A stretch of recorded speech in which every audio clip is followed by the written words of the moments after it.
next one. I really do think having a different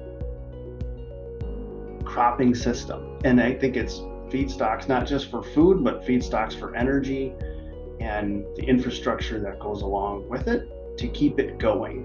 To me, the one idea that seems to touch all of those is probably water storage and better management of agricultural drainage. One of the ideas I think that is already a reality but just needs to become more of the norm is water reuse. So my group talked about, restoring wetlands, and I think there is an opportunity in the coming years to do that, both, a lot of ecosystem services provided by wetlands. I really think just the concept of making room for the river makes a lot of sense, because if you make room for the river, you're going to let natural infrastructure, what was really there beforehand, instead of farming on the fringes and all of these things and building levee walls and impacting downstream users.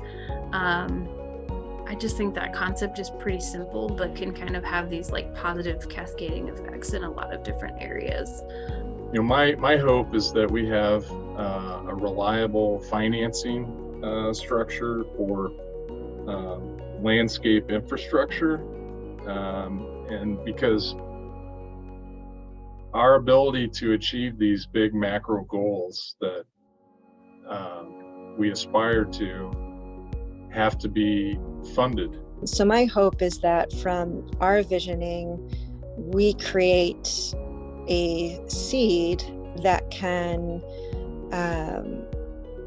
really sprout and support the collective consciousness to move forward without fear, but with excitement and possibility of what's possible.